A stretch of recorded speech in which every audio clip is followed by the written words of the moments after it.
Hello everyone, उम्मीद करता हूँ कि आप सब खैरियत से होंगे और अपनी अपनी लाइफ में इंजॉय कर रहे होंगे।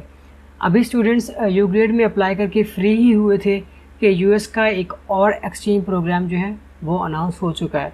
आज की इस वीडियो में हम देखेंगे कि ससी एक्सचेंज प्रोग्राम क्या है, इसके लिए कौन कौन एलिजिबल हैं और इसमें हमने ऑनलाइन कैसे अप्लाई करना है। इसकी जो ड्यूरेशन है वो यू ग्रेड से कम है। यू ग्रेड की ड्यूरेशन जो थी वो 4 to 5 मंथ थी, लेकिन इसकी ड्यूरेशन जो है वो 5 to 6 वीक्स ही है। यू ग्रेड जो है वो एक कंप्लीट सेमेस्टर एक्सचेंज प्रोग्राम था, लेकिन ससी एक्सचेंज प्रोग्राम जो है पॉलिसी मेकिंग प्रोग्राम है। तो इसमें अप्लाई करने की लास्ट डेट जो है वो नवंबर 5, 2023 है। तो आपने इसकी जो प्रोग्राम डिस्क्रिप्शन है जो यहाँ से आपने रीड आउट कर लेनी है, और इसके बाद जो इसकी कैंडिडेट एलिजिबिलिटी है वो हम देख लेते हैं। तो इसके लिए वो तमाम स्टूडेंट अप्लाई कर सकते हैं जो कि इंग्लिश में प्रोफिशिएंट हैं और पॉलिसी मेकिंग में जो है वो इंटरेस्टेड हैं। इसके अलावा जो आपकी एज है वो 18 से 25 साल के दरमियान होनी चाहिए, और आप जो है अंडर ग्रेजुएट की स्टूडेंट होने चाहिए, और कम से कम आपका एक सेमेस्टर जो है वो अभी डिग्री में बाकी होना चाहिए। यानी कि अभी फर्स्ट सेमेस्टर से लेकर लास्ट सेमेस्टर तक तमाम अंडर ग्रेजुएट स्टूडेंट्स जो हैं वो इसमें अप्लाई कर सकते हैं। इसमें प्रोग्राम की कोई रिस्ट्रिक्शन नहीं है कि आपका प्रोग्राम कौन सा है। Biological sciences, chemistry, law, social sciences, तमाम स्टूडेंट्स इसके लिए अप्लाई कर सकते हैं। तो उसके अलावा कुछ और पॉइंट्स हैं, ये भी आपने रीड आउट कर लेने हैं। उसके अलावा प्रोग्राम की रिक्वायरमेंट्स और रिस्ट्रिक्शंस क्या हैं। यू ग्रेड में ये होता है कि आप जो है फ्रीली आप कैंपस में मूव कर सकते हैं, ठीक है। आप ग्रुप में फ्री करें, इंडिविजुअली मूव करें, उसकी कोई रिस्ट्रिक्शन नहीं होती। लेकिन ससी एक्सचेंज प्रोग्राम में ये होता है कि आपको ग्रुप की शक्ल में जो है वो डिफरेंट वेबिनार्स, वर्कशॉप्स जो है वो अटेंड करने पड़ते हैं, और आपको इंडिविजुअल ट्रैवल जो है वो यहाँ पर अलाउ नहीं किया जाता। वर्चुअल प्रोग्राम कंटीजेंसी, तो कोविड के दौर में इन्होंने जो है इस प्रोग्राम को वर्चुअल कर दिया था, यानी कि इन पर्सन ये प्रोग्राम नहीं हुआ था। इसके जितने भी फंक्शंस थे वो इन्होंने जो है वो ऑनलाइन ही परफॉर्म किए थे। तो अब तो कोविड का दौर जो है वो ख़त्म हो चुका है, तो जितने भी इनके फंक्शंस हैं वो पॉसिबली वो इन पर्सन ही होंगे। और इसके अलावा अदर एसेंशियल इंफॉर्मेशन जो हैं इसके लिए, प्रोग्राम फंडिंग जितने भी इसके लिए आपके रिक्वायरमेंट्स होंगी, यानी कि आपका वीज़ा प्रोसेसिंग फ़ीस, आपके एयर टिकट्स, वो सारे इस प्रोग्राम के थ्रू कवर होंगी। उसके अलावा यूएस में पहुंचने के बाद आपकी हाउसिंग, मील अरेंजमेंट्स, वो सब जो है वो इस प्रोग्राम के अंडर ही कवर होंगी। उसके अलावा जो आपका हेल्थ बेनिफिट्स हैं वो आपको क्या क्या मिलेंगे। आपके जितनी भी हेल्थ इंश्योरेंस हैं, अगर वहाँ पर आपको कोई डिज़ीज़ हो जाता है, कोई एक्सीडेंट हो जाता है, तो उसकी कवरेज भी वो इसी प्रोग्राम के थ्रू होगी। तो आपने इसके लिए अप्लाई करने के लिए सिंपली एप्लीकेशन फॉर्म के ऊपर क्लिक करना है। तो इसमें अप्लाई करने की लास्ट डेट 5 नवंबर है। तो इससे पहले आपने इसके लिए अप्लाई कर देना है। तो आपने सिंपली इसके ऊपर क्लिक करना है। तो मैंने ऑलरेडी इसको सेपरेट टैब में ओपन किया हुआ है। तो आपने सिंपली इसकी जो डिस्क्रिप्शन है वो अच्छी तरीके से रीड आउट कर लेनी है, और उसके बाद जो है यहाँ पर आपने अप्लाई करना है। तो which program are you applying for? तो SUSI student leaders comparative public policy making. तो इसमें मेल्स और फीमेल्स दोनों अप्लाई कर सकते हैं। और उसके अलावा SUSI Albright young women leadership for womens only. तो इसमें जस्ट जो गर्ल्स हैं सिर्फ वही अप्लाई कर सकती हैं, और बोथ इसमें इन दोनों प्रोग्राम्स में जो है वो गर्ल्स अप्लाई कर सकती हैं। आई प्रेफर के गर्ल्स जो हैं बोथ की तरफ जाएँ, क्योंकि अगर आप बोथ करते हैं तो आपके सिलेक्शन के चांसेस जो हैं वो इंक्रीज़ हो जाएंगे। उसके बाद है, is this your first time applying for a SUSI program? If no please provide the name and year of SUSI program you previously apply to. अगर आप पहली दफ़ा अप्लाई कर रहे हैं तो सिंपली आपने यहाँ पे लिखना है no it's my first time, यानी कि आपने पहले अप्लाई नहीं किया, आप फर्स्ट टाइम अप्लाई कर रहे हैं। उसके बाद have you ever been selected for and participated in US government funded exchange program. अगर आपने जो है वो ऑनलाइन या फिर इन पर्सन किसी भी यूएस फंडेड एक्सचेंज प्रोग्राम में पार्टिसिपेट किया था तो उसकी डिटेल देनी है। अदरवाइज़ अगर नहीं किया हो तो नो, उसके बाद आपने नेक्स्ट के ऊपर मूव कर जाना है। Please list all nationalities you currently hold और हैव हेल्ड। तो आपके पास करंटली जितनी भी कंट्रीज़ की नेशनलिटीज़ हैं तो वो यहाँ पर मेंशन करिए। अगर एक ही है तो एक ही मेंशन करें, अगर एक्स्ट्रा हैं तो वो भी इसके साथ आपने मेंशन करनी है। उसके बाद है कैंडिडेट इन्फॉर्मेशन। तो यहाँ पर आपने अपनी जो है इन्फॉर्मेशन यहाँ पर देनी है। Current academic institution name and city, तो यहाँ पर आपने अपने करंट एकेडमिक इंस्टीट्यूशन का नेम देना है और उसके बाद जो यहाँ पर कॉमा देकर आपने उसकी सिटी जो है वो यहाँ पर लिख देनी है। उसके बाद है candidate full name exactly as it appears on passport. तो पासपोर्ट के ऊपर ऐसा होता है कि आपका जो नेम है वो पहले आपका सेकंड नेम लिखते हैं एंड देन आपका फर्स्ट नेम लिखते हैं, और जो आपके जो नेम लेटर्स होते हैं वो तमाम के तमाम लेटर जो थे वो कैपिटलाइज्ड होते हैं। तो आपने सबसे पहले जो अपना नेम है यहाँ पर कैपिटल लेटर्स में ही लिखना है, यानी कि अपना फर्स्ट लेटर वो कैपिटल लिखिए, उसके बाद तमाम जो है वो छोटे नहीं लिखने, आपने अपना नेम कंप्लीट जो है वो कैपिटल लेटर्स में लिखना है। First name last name and then given name. उसके बाद आपने अपना जेंडर जो है वो यहाँ से सिलेक्ट करना है। उसके बाद आपने यहाँ से अपनी डेट ऑफ बर्थ जो है वो यहाँ से सिलेक्ट कर लेनी है। उसके बाद सिटी ऑफ बर्थ आपका कौन सा है वो यहाँ पर आपने सिलेक्ट करना है, यहाँ पे लिखना है। उसके बाद कंट्री ऑफ बर्थ आपने लिखनी है। सिटीजनशिप जो है वो प्राइमरी, आप प्राइमरी मीनिंग आप कौन सी कंट्री में अभी करंटली रिजाइड कर रहे हैं वो यहाँ पर आपने लिखना है। उसके बाद है सेकेंडरी इफ़ एप्लीकेबल, अगर आपके पास किसी दूसरी कंट्री की भी सिटीजनशिप है तो यहाँ पर आपने यहाँ पर वो लिख देनी है। उसके बाद रेजिडेंसी, आप करंटली कौन सी सिटी में रह रहे हैं वो लिखना है। उसके बाद है कॉन्टैक्ट इन्फॉर्मेशन, तो यहाँ पर आपने अपना स्ट्रीट एड्रेस जो है वो यहाँ पे लिखना है। उसके बाद सिटी नेम, उसके बाद स्टेट और प्रोविंस नेम यहाँ पे लिखना है। पोस्टल कोड आपने यहाँ पर मेंशन करना है। अगर आपको अपने इलाके का पोस्टल कोड पता नहीं है तो सिंपली अपने सिटी का नेम गूगल पे लिखें, साथ पोस्टल कोड लिखें, आपको अपनी सिटी का पोस्टल कोड जो है वो मिल जाएगा। उसके बाद आपने कंट्री जो है, कंट्री ऑफ स्टेट जो है वो लिखनी है। उसके बाद आपने यहाँ पर अपना फ़ोन नंबर देना है, अल्टरनेट फ़ोन नंबर। उसके बाद यहाँ पर आपने अपनी ईमेल आईडी जो है वो यहाँ पर राइट करनी है। उसके बाद in case of emergency contact जो है वो यहाँ पर आपने अपनी इन्फॉर्मेशन फिल आउट करनी है। तो यहाँ पर आप किसी का भी जो कॉन्टैक्ट जो है वो दे सकते हैं, तो यहाँ पर फादर का भी दे सकते हैं, छोटे भाई या बड़े भाई का भी दे सकते हैं। तो यहाँ पर सिंपली उनका नेम लिखना है और रिलेशनशिप क्या है वो अपने यहाँ पर लिखना है, और उसके बाद उनका कॉन्टैक्ट नंबर और उनके बाद उनका ईमेल एड्रेस यहाँ पर मेंशन कर देना है। उसके बाद है कोविड-19 वैक्सीनेशन स्टेटस, यानी कि have you fully vaccinated against कोविड-19, कि आप जो है कोविड-19 के अगेंस्ट मुकम्मल तौर पर वैक्सीनेटेड हो चुके हैं, yes and then next. Which vaccine was used, यानी कि जब आपने वैक्सीनेशन करवाई थी तो आपको कौन सी वैक्सीन लगी थी उसका नेम यहाँ पे लिखना है। What was the date of second dose, आप जो सेकेंड डोज लगी थी उसकी डेट अपने यहाँ पे लिखनी है।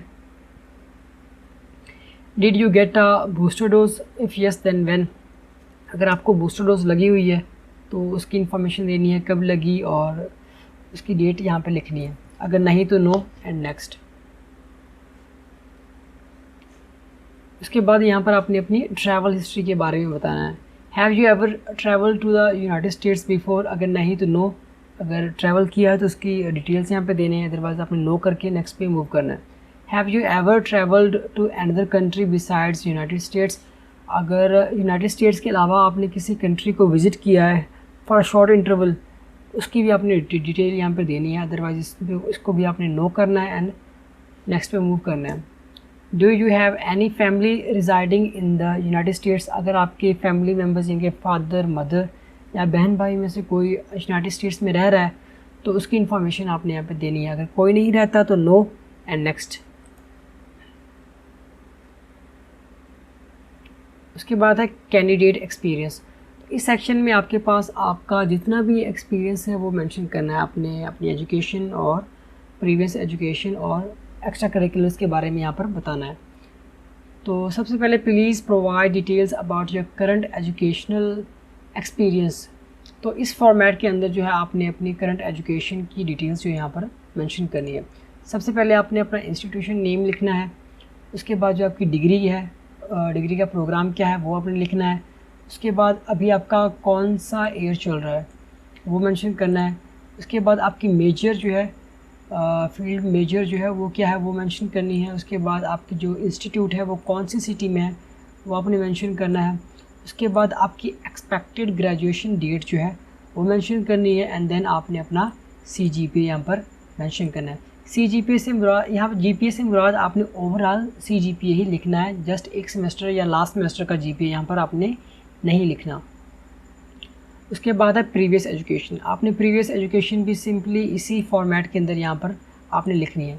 तो आपने यहाँ पर अपना कॉलेज जो था, इंस्टीट्यूशन, वो लिखना है। डिग्री जो थी उसका नेम लिखना है, कौन से ईयर में कंप्लीट हुई, आपका जो मेजर स्पेशलाइजेशन थी वो किस में थी, सिटी कौन सी थी, आपने परसेंटेज जो थी वो कितनी एक्वायर की वो यहाँ पर लिखनी है। यहाँ पर आपने CGPA नहीं, जस्ट परसेंटेज ही लिखनी है। और उसके बाद यहाँ पर अगर चाहें तो आप मैट्रिक की जो इंफॉर्मेशन है वो भी दे सकते हैं। उसके बाद है स्कॉलरशिप्स। अगर आपको कोई स्कॉलरशिप मिली हुई है तो उसकी डिटेल भी आप यहाँ पर दे सकते हैं। इन माई केस मुझे PEEP स्कॉलरशिप मिली थी तो उसकी डिटेल आप ये मेंशन कर सकते हैं। उसके बाद है work and volunteer experience. Please list your work and volunteer experience including location and dates of work completed. तो अगर आपने कोई वॉलंटियर वर्क किया हुआ है, आपको वॉलंटियर एक्सपीरियंस है, तो आप वो यहाँ पर मेंशन कर सकते हैं। जैसे मैंने एक मेंशन किया हुआ वॉलंटियर एक्सपीरियंस था public engagement with biotechnology. Location जो थी वो रहीम ख़ान थी, जिसमें हमने डिफरेंट पब्लिक और प्राइवेट स्कूल को विज़िट किया था। और डेट जो थी हमारी ये थी। अगर आपकी एक्टिविटी की डेट एक ही है, यानी कि एक ही दिन में आपने एक्टिविटी की थी, तो आपने सिंपली फ्रॉम जो है May 4 to May 4 लिखना है। उसके बाद आपने साल साथ लिख देना है। इसी तरह आपने फर्दर एक्टिविटीज़ जो है यहाँ पर इसी सेक्शन में मेंशन करनी है। उसके बाद है memberships, associations and extra curricular activities. अगर आपने कोई एक्स्ट्रा करिकुलर एक्टिविटीज़ या कुछ सोसाइटी वगैरह ज्वाइन की हुई है तो उसकी इंफॉर्मेशन आपने यहाँ पर देनी है। तो आपने कोई सोसाइटी ज्वाइन की हुई है, उसमें आपकी पोस्ट क्या है वो आपने मेंशन करनी है। उसकी लोकेशन जो है वो मेंशन करनी है। डेट, आपको पोजीशन जो है कब अलॉट हुई और कब तक जो है वो आप उस पोजीशन पर रहे वो आपने लिखना है। इसी तरह आपने जो अपनी फर्दर जो है एक्स्ट्रा करिकुलर एक्टिविटीज़ जो है यहाँ पर मेंशन करनी है। इसके बाद है फैमिली इंफॉर्मेशन, पेरेंट्स और guardians. Please provide the name, relationship to you and occupation of your parents और गार्डियंस। तो यहाँ पर आपने अपने गार्डियन का नेम लिखना है और उनका ऑक्यूपेशन जो है वो आपने साथ लिखना है। उसके बाद है एड्रेस। आपने उनका एड्रेस जो है वो यहाँ पर लिखना है। टेलीफ़ोन नंबर, उनका फ़ोन नंबर, मोबाइल नंबर जो है वो यहाँ पे आपने लिखना है। और उसके बाद आपने फ़ादर का ईमेल एड्रेस यहाँ पर लिख देना है। अगर आपके फादर की कोई ईमेल आईडी नहीं है तो आप अपने छोटे भाई, बड़े भाई या मदर का ईमेल एड्रेस भी यहाँ पर दे सकते हैं। Have any of your immediate family members, parents, guardians और siblings participated in a US government funded exchange program. यानी कि अगर आपकी फैमिली में से आपके वालिदैन या फिर छोटे बड़े बहन भाइयों में से किसी ने US funded exchange program like UGRAD में अप्लाई किया था और उनकी सिलेक्शन हो गई थी, तो उनका नेम यहाँ पर लिखना है। आपने उन्हीं को मेंशन करना है जो कि सिलेक्टेड हो चुके थे, अदरवाइज़ इसको नो करना है और नेक्स्ट पे मूव करना है। Have you or any of your immediate family relatives ever applied for immigration to the US। यानी कि इमिग्रेशन के लिए अप्लाई किया था तो yes, otherwise no and next. इसके बाद हमारे पास है पर्सनल स्टेटमेंट। तो आपने अपनी पर्सनल स्टेटमेंट पे जो है अच्छा खासा वर्क करना है। आपका जो मेजर पोर्शन सिलेक्शन का है जो इसी पे डिपेंड करता है। तो आपने प्रोग्राम के बारे में अच्छी तरह से रिसर्च करना है और इनके जो ये पॉइंट्स हैं इनको अपने स्टेटमेंट में लाजमी मेंशन करना है। Tell us about yourself and your goals. आपने अपने बारे में और अपने गोल्स के बारे में बताना है। What do you think you are a competitive candidate for institute. तो आप इंस्टीट्यूट के लिए कैसे कम्पिटिटिव जो है वो कैंडिडेट हैं। What will you contribute to your fellow exchange participants. अगर आप सेलेक्ट हो जाते हैं तो आप अपने जो फेलोज़ हैं उनको कैसे कंट्रीब्यूट करेंगे। How do you expect this experience will affect you personally और प्रोफेशनली। तो अगर आप इस प्रोग्राम के लिए सिलेक्ट हो जाते हैं तो इससे आपकी पर्सनैलिटी और जो प्रोफेशनल लाइफ है उस पर क्या इम्पैक्ट पड़ेगा। तो आपने सिंपली 3 से 4 पैराग्राफ में इसको मेंशन कर देना है। और याद रहे कि जो आपका स्ट्रक्चर है वो 250 वर्ड से कम ही होना चाहिए। अगर आप के वर्ड्स ज़्यादा होते हैं तो जो फिर आपके जो नेगेटिव मार्किंग है वो स्टार्ट हो जाएगी। उसके बाद है शॉर्ट आंसर क्वेश्चंस। तो इन क्वेश्चंस के लिए आपने 150 से 250 वर्ड्स के दरमियान आंसर करना है। Please indicate which program you are applying for. तो आपने कंफर्मेशन करनी है अगेन कि आप किस प्रोग्राम के लिए अप्लाई कर रहे हैं। तो बॉयज़ जो हैं जस्ट सिंपली एसी के लिए अप्लाई कर सकते हैं और गर्ल्स जो हैं वो बोथ के साथ जाएंगी। नेक्स्ट,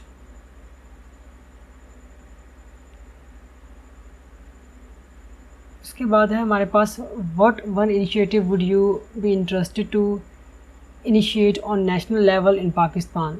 तो वो कौन सा मुद्दा है या टॉपिक है जो आप नेशनल लेवल पर इनिशिएट करना चाहेंगे। If you were in leadership role how would you plan implement and measure its success. अगर आपको लीडरशिप रोल मिल जाता है तो आप इस प्लान को जो है इस जो इनिशिएटिव को है वो कैसे प्लान करेंगे, इसको इम्प्लीमेंट कैसे करेंगे और इसको सक्सेसफुल जो है वो कैसे बनाएंगे। इसके बारे में आपने 150 से 250 वर्ड्स के दरमियान आपने यहाँ पर लिखना है। Give one example of a policy in Pakistan which you believe needs improvement.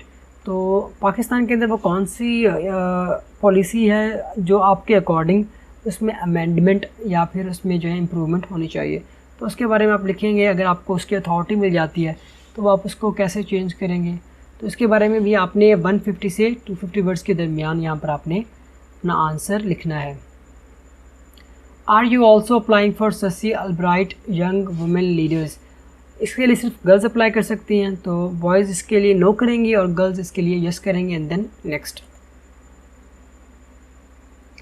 तो सिंपली जब आपका कंप्लीट फॉर्म जो है वो अच्छी तरीके से फिल आउट हो जाएगा तो आपने अपना फॉर्म जो है वो अगेन जो है वो रिव्यू करना है। रिव्यू करने के बाद आपने इसको सबमिट कर देना है।